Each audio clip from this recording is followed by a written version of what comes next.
G'day, and welcome to a rather special journey.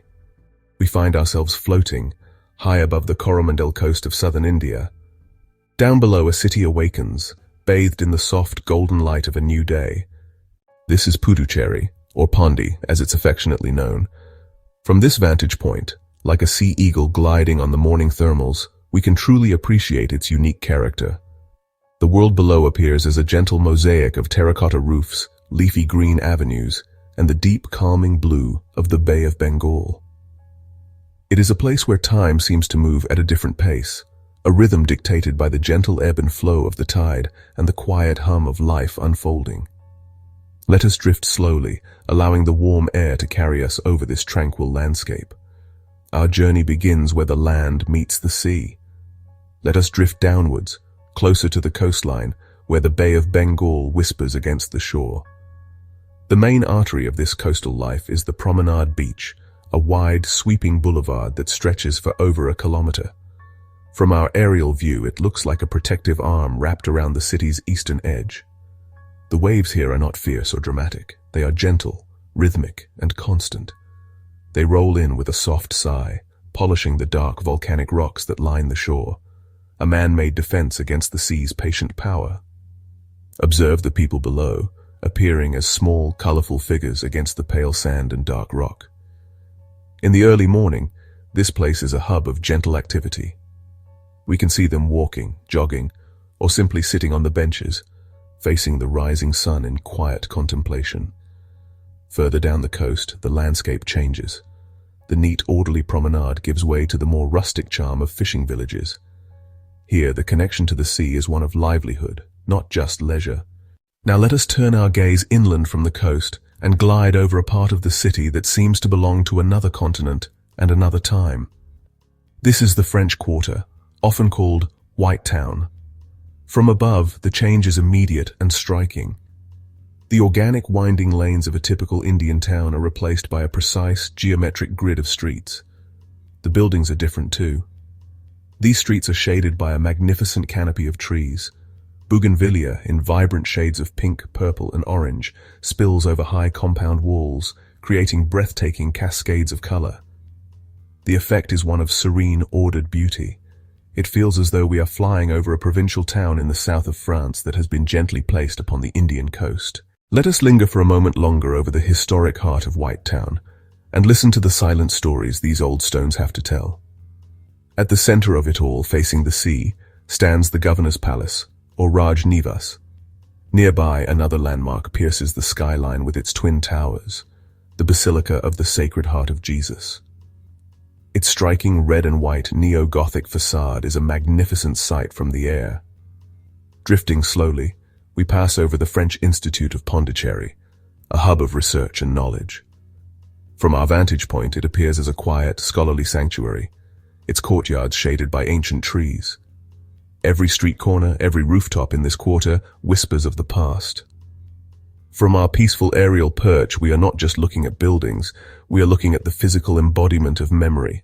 Let us now guide our flight towards the green heart of Puducherry, the spaces that provide shade, life, and a breath of fresh air. From above, the city's commitment to green spaces is immediately apparent. At the center of this verdant network lies Bharathi Park, a lush, well-manicured oasis. From our aerial perspective, it appears as a perfect, cool green square amidst the warm-toned buildings of White Town. At its very heart stands the Ayayi Mandapam, a striking white monument built in the Greco-Roman style. This elegant structure, surrounded by ancient trees, is a tribute to a 16th-century courtesan who, legend says, built a water tank for the city. The trees of Puducherry are more than just decoration, they are an integral part of the city's ecosystem and identity. As we soar, we notice that this green character is not confined to the parks and main avenues. Let us now shift our flight path, moving away from the quiet, ordered streets of the French Quarter and towards the city's bustling commercial heart. We are now gliding over the Tamil Quarter, and the change in atmosphere is palpable, even from the sky. At the epicenter of this activity is the Grand Bazaar, or Guber Market. From above, it appears as a sprawling, covered complex, a hive of constant motion and color. Our aerial view gives us a unique perspective on the market's organized chaos. We can see distinct sections even from this height. There is the vibrant flower market, a riot of marigolds, jasmine, and roses, creating brilliant patches of orange, white, and red. The market is the lifeblood of the city's daily routine. The flow of people is like a river, constantly moving, yet with its own internal logic and rhythm. The market is not just a place to buy goods, it is a community hub, a stage where the daily drama of life plays out. Leaving the vibrant energy of the market behind, let us guide our flight to a place of profound stillness and introspection. We are now floating over the area that houses one of Puducherry's most famous spiritual centers, the Sri Aurobindo Ashram. From the air, the main ashram building does not stand out with grand spires or domes. It is a collection of interconnected buildings, simple and unassuming, painted in a calming shade of gray.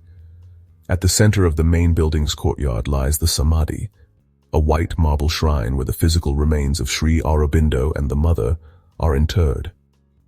From our vantage point, we can see it covered in a fresh blanket of flowers, a testament to the continuous devotion of the Ashramites. The influence of the ashram has shaped the character of this part of the city, infusing it with a gentle, spiritual quality. It offers a different kind of sanctuary from the sea or the parks. It is a sanctuary for the soul, a place where people come to look inward. As the day begins to draw to a close, let us drift back towards the coast. But this time, we will venture slightly south of the main city. Here, the landscape transforms once more, revealing the timeless rhythm of the coastal fishing villages. The setting sun casts a magical golden light over the entire scene, a photographer's dream known as the golden hour. From our aerial perch, we can see the fishing boats returning to shore after a long day at sea. The villages themselves are a charming cluster of small, brightly painted houses nestled amongst the palm groves. We can see smoke rising gently from a few homes, a sign that evening meals are being prepared. As the last sliver of the sun dips below the horizon, a deep sense of peace settles over the landscape. The sky is painted in incredible shades of orange, pink, and purple, a final, spectacular display before nightfall. Our journey through the skies of Puducherry is now coming to an end. As we ascend higher, the city once again becomes a beautiful mosaic of light and shadow under the twilight sky. The neat grid of White Town, the vibrant tangle of the Tamil Quarter, the green parks and the shimmering coastline all merge into a single, cohesive whole. From this final vantage point, we can truly appreciate the city's remarkable harmony. What one carries away from Puducherry is not just a memory of beautiful sights, but a feeling. It is a sense of peace that lingers long after you have left. The city teaches a lesson in slowing down, in taking the time to observe, to breathe, and to simply be. As we finally turn and glide away into the darkening sky, the lights of Puducherry grow smaller, becoming a warm, gentle glow on the edge of the vast Indian subcontinent. A city of two souls, united by the sea and a spirit of enduring tranquility. And it will be here, waiting peacefully for anyone who wishes to return and once again float upon its gentle currents of air and time.